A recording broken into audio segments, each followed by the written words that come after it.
Hello everyone and welcome again to Pathfinder. आज इस lecture में हम बात करेंगे चाइना जिस तरह से अपनी पावर को, अपने क्लाउड को और इन्फ्लुएंस को जिस तरीके से यूज़ कर रहा है to manipulate the institutions of global governance, specially जो फाइनेंशियल इंस्टीट्यूशंस हैं, जैसे आपका you have that World Bank, अभी ईज़ ऑफ डूइंग बिजनेस को लेके काफ़ी चर्चा में रहा था। WTO है या IMF की बात की जा रही है। तो इस तरह के जो इंस्टीट्यूशंस हैं जो ग्लोबल लेवल पे गवर्नेंस का काम कर रहे हैं, यहाँ पे चाइना इन इंस्टीट्यूशन को किस तरह से इम्पैक्ट कर रहा है, और ये जो इम्पैक्ट है या जो इन्फ्लुएंस है चाइना का, किस तरह से पूरे वर्ल्ड के लिए एक डिज़ास्ट्रस पूरा हो सकता है। इसके काफ़ी जो है बुरे कॉन्सिक्वेंसेस यहाँ पे हो सकते हैं, काफ़ी गंभीर परिणाम हो सकते हैं। इस पूरी चीज़ को हम डिस्कस इस लेक्चर में करेंगे कि किस तरह से various institutions like world bank है, WTO, IMF को यहाँ पे इन्फ्लुएंस किया जा रहा है। WHO की भी बात करेंगे बिकॉज ऑफ कोविड-19। एंड देखिए, शुरुआत में जब चाइना ने ज्वाइन किया जो मल्टीलेटरल आर्किटेक्चर है, स्पेशली जैसे अगर हम बात करें, you have that WTO and all, तो यहाँ पे ये समझा गया कि वो बहुत ही रिस्पॉन्सिबल प्लेयर के रूप में बिहेव करेगा और ये बहुत अच्छा रहेगा अक्रॉस द वर्ल्ड सभी के लिए। लेकिन अभी रिसेंटली हमने देखा कि वर्ल्ड बैंक में जिस तरह का स्कैंडल सामने आया ease of doing business report को लेके, और यहाँ ये पूरा इशू हमने डिस्कस किया था कि किस तरह से चाइना ने जो है इस रिपोर्ट के अंदर फ्रॉड किया था, और जो टॉप ऑफिशियल्स थे, वर्ल्ड बैंक के जो टॉप ऑफिशियल्स थे, स्पेशली उस टाइम पे जो प्रेसिडेंट थे Jim Yong king, and CEO जो थी उस टाइम पे क्रिस्टालिना जॉर्जिवा, जो अभी IMF को हेड कर रही हैं। ये सामने आया कि जो इंस्ट्रक्शंस थे इनके, उसके ऊर रीवैल्यूएट किया गया, चाइना को फेवर वहाँ पे रैंकिंग में किया गया, और उसके बाद जिस तरह से पूरा एपिसोड ये डेवलप हुआ, हमने इसे अलग लेक्चर में कवर किया हुआ है, इसलिए हम डिटेल में नहीं जा रहे हैं। कहने का मतलब है, वर्ल्ड बैंक की तरफ से जो ease of doing business report आती थी, जिसे बहुत इंपॉर्टेंट माना जाता था इन्वेस्टमेंट पर्पज़ के लिए, उसको चाइना ने अपने बेनिफिट के लिए मैनिपुलेट किया, टॉप लेवल ऑफिशियल्स को इन्फ्लुएंस वहाँ पे किया, अपने क्लाउड का इन्फ्लुएंस का पावर का यूज़ किया। और फिर ये जब चीज़ें सामने आई कि किस तरह से चाइना जो है फ्रॉड का यूज़ कर रहा है, अपने जो डेटा है उसको मैनिपुलेट कर रहा है अपने बेनिफिट के लिए, तो फिर इस रिपोर्ट को डिसकंटिन्यू यहाँ पे किया गया। बात यहीं पे नहीं रुकती है, बात बहुत सारे ग्लोबल इंस्टीट्यूशंस की यहाँ पे आती है, और इसी चीज़ को यहाँ पे कवर किया गया है ORF के द्वारा, that is observer research foundation. ये एक तरह का पब्लिक पॉलिसी थिंक टैंक है। इंडिया का ये थिंक टैंक है और बहुत रेप्यूटेटेड ये थिंक टैंक है, और वर्ल्ड के अंदर ये 20th नंबर पे आता है जो ग्लोबल थिंक टैंक है। You have that global think tank index की अगर हम बात करें, global go think tank index है, इसमें 20th नंबर पे है। अगर हम China, Japan, India, South Korea, इन देशों की बात करते हैं तो ये सेकंड नंबर पे आता है, और गवर्नमेंट भी यहाँ से बहुत सारे पब्लिक पॉलिसी रिलेटेड इनपुट लेती है इस थिंक टैंक से। तो यहाँ पे ये आर्टिकल है, और एग्जाम के पॉइंट ऑफ व्यू से बहुत ही इंपॉर्टेंट चीज़ इसने डिस्कस की है कि जो ग्लोबल गवर्नेंस है, यहाँ पे किस तरह की क्राइसिस सिचुएशन है और इसे हम कैसे डील कर सकते हैं, क्यों ये खतरनाक सिचुएशन है, किस तरह से चाइना जो है ग्लोबल जो गवर्नेंस के इंस्टीट्यूशंस हैं उनको मैनिपुलेट कर रहा है। ये आपके लिए हेल्पफुल होगा GS पेपर 2 के अंदर, जहाँ पे जो भी ग्लोबल गवर्नेंस के इंस्टीट्यूशन से रिलेटेड क्वेश्चंस बहुत फ्रिक्वेंट होते हैं। चलिए डिस्कस करते हैं। आगे बढ़ने से पहले, this is a brief introduction about me. My name is Rahul Bhardwaj. ये मेरा टेलीग्राम चैनल है, इस पर आप मुझे फॉलो कर सकते हैं। वर्ल्ड बैंक की हमने बात की, अब हम बात करते हैं WTO की। देखिए, WTO को चाइना ने ज्वाइन किया था दिसंबर 2001 के अंदर, और ये माना गया कि चाइना के ज्वाइन करने के बाद में चाइना जितनी भी इस तरह की जो प्रैक्टिसेस हैं, ओके, जो जस्टिफाई नहीं की जा सकती, फेयर प्रैक्टिसेस के अंदर आपका डील करेगा चाइना। लेकिन WTO को ज्वाइन करने के बाद भी चाइना ने अपना जो बिहेवियर है या जो ट्रेड प्रैक्टिसेस है उसके अंदर कोई रिफॉर्म नहीं लेके आया, and WTO was also enable to rectify all those issues. जैसे कि चाइना जो है प्रैक्टिस करता है, डंपिंग करता है प्रोडक्ट्स की, ओके, बहुत सस्ते में दूसरे देशों में बेचता है ताकि कंपटीशन को ख़त्म किया जा सके, और उसके बाद में यू हैव दैट डोमिनेट वहाँ पे किया जाए। यूनिलैटरल मीज़र्स चाइना के द्वारा लिए जाते हैं। यूनिलैटरल मीज़र मतलब अपने ही हिसाब से, अपने ही तरीके से रूल्स रेगुलेशन को बना देता है। जैसे अभी हमने देखा ऑस्ट्रेलिया के कॉन्टेक्स्ट में, इसने जो ऑस्ट्रेलिया की तरफ से एक्सपोर्ट हैं, जो वाइन्स आती हैं, बीफ है, अदर एग्रो बेस्ड प्रोडक्ट हैं, उनके ऊपर बहुत ज़्यादा टैक्सेस लगा दिए थे। उसकी वजह से इनका एक्सपोर्ट ऑलमोस्ट नेग्लिजिबल हो गया था। Similar thing was, China was doing similar thing with the Taiwan as well. तो इस तरह की ये अनफेयर ट्रेड प्रैक्टिसेस करता आ रहा है, और WTO इस चीज़ को रेक्टिफाई नहीं कर पा रहा है। इस वजह से जो ट्रस्ट है, जो लोगों का ट्रस्ट है इस तरह के इंस्टीट्यूशंस के अंदर, क्योंकि WTO का मेजर काम ही है कि जो ग्लोबल ट्रेड है उसको फेयर बनाना, ओके, फ्री एंड फेयर बनाना, सबके लिए इक्वल अपॉर्चुनिटीज़ क्रिएट करना। लेकिन कहीं ना कहीं चाइना यहाँ पे एडवांटेज ले रहा है, गलत तरीके से, तो उसको रेक्टिफाई नहीं कर पाया WTO। IMF की अगर हम बात करें तो IMF के रिगार्डिंग बहुत ही एक सीरियस कंसर्न यहाँ पे क्रिएट होता है, स्पेशली चाइना का जो बेल्ट एंड रोड इनिशिएटिव है, जिसे one belt one road initiative भी कहा जाता है। ये चाइना का एक ऐसा प्रोजेक्ट है जो 2013 में स्टार्ट हुआ, और यहाँ पे चाइना क्या कर रहा है, बहुत ही बड़ी मात्रा में लोन दे रहा है। जो फॉरेन कंट्रीज हैं उनको इंफ्रास्ट्रक्चर के लिए लोन चाहिए, तो चाइना यहाँ पे लोन प्रोवाइड करा रहा है।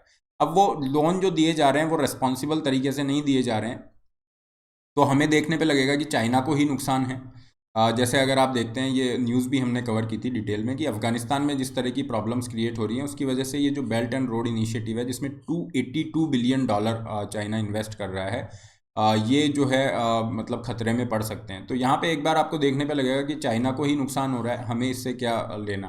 लेकिन यहाँ पे देखने वाली बात है कि जिन कंट्रीज़ को चाइना ने लोन दे रखा है, मान लीजिए श्रीलंका को लोन दे रखा है, तो श्रीलंका अगर यहाँ पे डेट ट्रैप में फंस जाता है और श्रीलंका को अगर हेल्प की ज़रूरत होती है, तो श्रीलंका जाएगा IMF के पास में, क्योंकि IMF यहाँ पे बेल आउट करेगा। जो भी फॉरेन एक्सचेंज रिजर्व के अंदर अगर श्रीलंका के पास पैसा नहीं है, तो फॉरेन करेंसी के लिए IMF के पास ये जाएंगे। और इस तरह से अगर इस तरह के देश जो डेट ट्रैप में फंसते जा रहे हैं, उनकी संख्या अगर ज़्यादा होती है, तो फिर यहाँ पे IMF जो है बेल आउट करता रहेगा, और जो निगेटिव कॉन्सिक्वेंस है वो पूरे वर्ल्ड को, ग्लोबल लेवल पे उसको फील होगा, है ना, चाइना को ही नहीं हो रहा है। तो ये एक बहुत बड़ा कंसर्न है। इसको जो IMF की प्रीवियस हेड है क्रिस्टीन लिगार्ड, उन्होंने भी मेंशन किया कि चाइना का जो one belt one road initiative है, risk leading to a debt explosion in the developing world, that would become the IMF problem. IMF की प्रॉब्लम बन जाएगा अल्टीमेटली, क्योंकि IMF को आगे आना पड़ेगा हेल्प के लिए। और यहाँ पे अमेरिकन डिप्लोमेट है, उन्होंने इसको यहाँ पे इस आर्टिकल में मेंशन भी किया गया कि अमेरिकन डिप्लोमेट है, उन्होंने ये बताया कि श्रीलंका के साथ मीटिंग के बाद ये चीज़ उन्होंने खुलासा किया कि चाइना का जो डेट है, चाइना का जो कर्जा है, उसने श्रीलंका की बैलेंस शीट को बिगाड़ा है, और आगे आने वाले टाइम में IMF पे इसका बर्डन रहेगा। तो इस तरह से हम देखते हैं कि बहुत सारे डेवलपिंग कंट्रीज ऐसे हैं जो चाइना से लोन ले रहे हैं, और आने वाले टाइम में ये रिस्पॉन्सिबिलिटी IMF पे आएगी।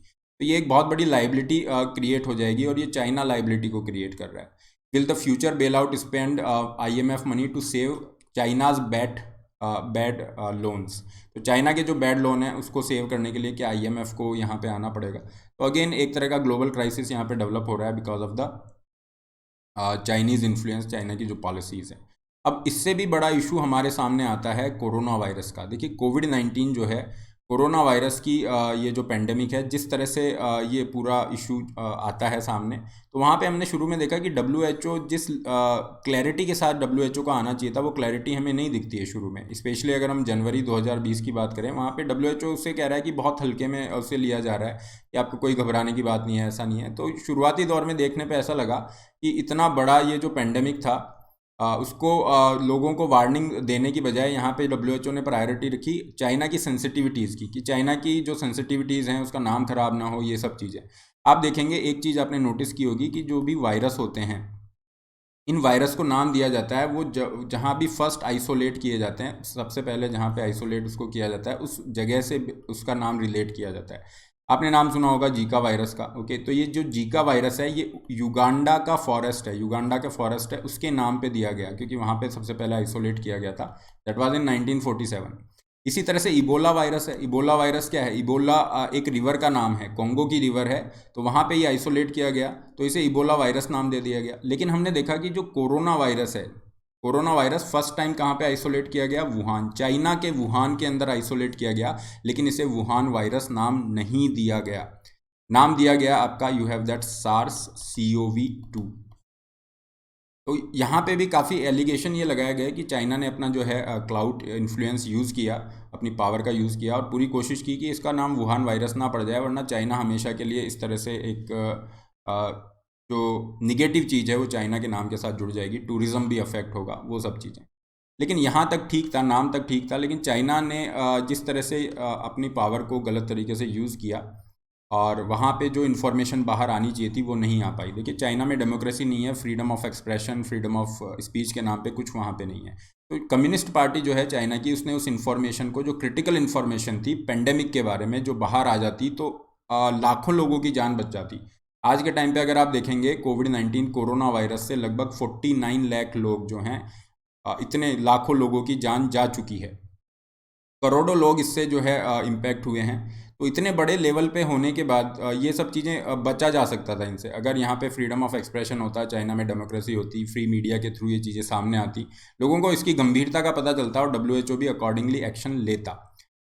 फाइन, लेकिन इसके बाद भी चाइना के अंदर कोई सुधार देखने को नहीं मिल रहा है, क्योंकि इतने बड़े लेवल पे लाखों की संख्या में लोगों की जान जाने के बाद भी चाइना कोऑपरेट नहीं कर रहा है। कोरोना वायरस की जो ओरिजिन की जो प्रॉब है, इन्वेस्टिगेशन है, उसमें चाइना कहीं से भी कोऑपरेट नहीं कर रहा है। तो ये एक बहुत सीरियस इशू है। इस पूरे इशू ने WHO की जो क्रेडिबिलिटी है, विश्वसनीयता है, इसको बहुत ही नीचे स्तर पर ला दिया है। प्राइम मिनिस्टर जो इंडिया के हैं, उन्होंने भी इस चीज़ को उठाया था कि जो वायरस प्रॉप है, इन्वेस्टिगेशन है वायरस के ओरिजिन की, चाइना को कॉपरेट करना चाहिए, जिससे WHO की क्रेडिबिलिटी को इंश्योर किया जा सकता है। तो ये पूरे इश्यूज देखने के बाद हमें कहीं ना कहीं लग रहा है कि जो भी ग्लोबल इस तरह से जो चाइना का जो कंट्रोल है ग्लोबल गवर्नेंस के जो इंस्टीट्यूशंस हैं उन पे, तो इसके डेफिनेटली बहुत नेगेटिव कॉन्सिक्वेंसेस होंगे। और यहाँ पे चाइना से ये एक्सपेक्ट करना कि वो जो ग्लोबल गवर्नेंस के इंस्टीट्यूशंस हैं उनको इंडिपेंडेंट ऑटोनॉमसली वर्क करने देगा, ये एक मतलब गलत चीज़ होगी। नाइव प्रोजेक्शन यहाँ पे आप मान सकते हैं, एस्टिमेशन। क्योंकि चाइना के अंदर आप देखेंगे कि चाइनीज़ जो कम्युनिस्ट पार्टी है वो हर चीज़ पे अपना कंट्रोल बना के रखती है जहाँ से उसको फ़ायदा हो रहा है ना। अपनी जो पार्टी लाइन है, अपने जो पार्टी के बिलीफ्स हैं, उनको परपेचुएट करने के लिए वो पूरा प्रयास करते हैं। तो सिमिलर काइंड ऑफ स्ट्रैटेजी, उनका जो बिलीफ है वो ग्लोबल लेवल पे भी आगे लेके जाएंगे। तो डेफिनेटली यहाँ पे वर्ल्ड के जितने भी लीडर्स हैं, और स्पेशली जो डेमोक्रेसीज़ हैं, जो प्रोग्रेसिव जो डेमोक्रेसी हैं, जो इकोनॉमिकली स्ट्रॉन्ग डेमोक्रेसीज़ हैं, हर तरह से मिलिट्री के पॉइंट ऑफ व्यू से, उनको साथ में आना चाहिए। ये रिकॉग्नाइज करना चाहिए कि जो चाइना है वो बहुत बड़ा एक डेंजर जो है पोज कर रहा है ग्लोबल इंस्टीट्यूशंस के ऊपर, और अगर हमने इसको नहीं रोका तो चाइना की जो ऑनरशिप है, पॉलिटिकल कंट्रोल हो जाएगा बहुत सारे डेवलपिंग कंट्रीज़ पे। क्योंकि देखिए, डेवलपिंग कंट्रीज़ को लोन दिया जा रहा है, they are not able to repay their loan, तो डेफिनेटली चाइना जिस तरह से कहेगा वही होगा। श्रीलंका का केस हमारे सामने है। श्रीलंका ने हम्बनतोता पोर्ट जो है 99 ईयर की लीज पे दे रखा है चाइना को, और चाइना की जो प्रेजेंस है नेवी की, वो बिल्कुल इंडिया के बैकयार्ड में है, श्रीलंका के यहाँ पे। तो इस तरह की सिचुएशन चाइना क्रिएट कर रहा है, definitely not good across the globe, किसी भी देश के लिए सही नहीं है। और सबसे बड़ी बात है, इसके जो फाइनेंशियल कॉन्सिक्वेंसेज है वो भी हमें देखने होंगे कि चाइना के जो है बैड लोन्स, उनको पूरा डील करने के लिए IMF यहाँ पे जो है बेल आउट कर रहा है। तो that is again not sustainable. तो ये हमने देखा कि किस तरह से ग्लोबल लेवल के जो इंस्टीट्यूशंस हैं, चाहे हमने वर्ल्ड बैंक की यहाँ पे बात की हो, या फिर हमने IMF का देखा हो, या WTO की बात की हो यहाँ पे, या फिर WHO इज़ ऑल्सो देयर, यहाँ पे किस तरह की क्राइसिस सिचुएशन डेवलप हो रही है बिकॉज ऑफ चाइनाज इंटरफेरेंस। और किस तरह से ये एक अर्जेंट नीड है कि जो ग्लोबल लेवल के गवर्नेंस के इंस्टीट्यूशंस हैं, इनकी इंडिपेंडेंस को जो है इंश्योर किया जाए, और चाइना का जो इस तरह का ये इन्फ्लुएंस है, इसको रोका जाए। This is all regarding this topic. Telegram पे आप मुझसे जुड़ सकते हैं, PDF of the session will be available here. इसके अलावा और भी बहुत सारे सेशंस आपको यहाँ अवेलेबल होते हैं। This is the list of Unacademy learners got ranks in civil service examination 2020। You can be the part of Unacademy's plus platform, यहाँ पे आपको कॉम्बो सब्सक्रिप्शन पे 35% तक ऑफ दिया जा रहा है। कॉम्बो मतलब GS और ऑप्शनल की प्रिपरेशन इंक्लूड है। ये आपको मिल रहा है 57,000 में when you use the code RB Live, get extra 10% discount. इसके साथ आपको टेस्ट सीरीज 45,000 तक की फ्री मिलेंगी। इसमें ऑप्शनल की टेस्ट सीरीज है, मेंस की, प्री की सारी टेस्ट सीरीज आपको कॉम्प्लीमेंट्री फ्री दी जा रही है कॉम्बो सब्सक्रिप्शन के साथ में। 9 मंथ कॉम्बो सब्सक्रिप्शन भी ले सकते हैं। इसी तरह से 3 महीने का सब्सक्रिप्शन भी आपको ऑफर किया जा रहा है। सब्सक्रिप्शन के लिंक डिस्क्रिप्शन बॉक्स में, अपनी नीड के अकॉर्डिंग प्लान चूज़ कर सकते हैं। Put the code RB Live to get 10% extra off. Iconic के ये कुछ एडेड बेनिफिट हैं, ये आइकॉनिक का फीस स्ट्रक्चर है। ऑप्शनल का ये फीस स्ट्रक्चर आपके सामने है। नए बैचेज स्टार्ट हो रहे हैं, इनमें आप अपना सिलेबस पूरा कर सकते हैं। इसके अलावा अनअकैडमी कॉम्बैट रहता है, और यहाँ पे आप पार्टिसिपेट करके गारंटेड जो है डिस्काउंट ले सकते हैं। लिंक आपका डिस्क्रिप्शन बॉक्स में है। इसे अनलॉक करने के लिए यूज़ कर सकते हैं code RB Live। This is all for today. Don't forget to like, share and subscribe. All the best, have a great day.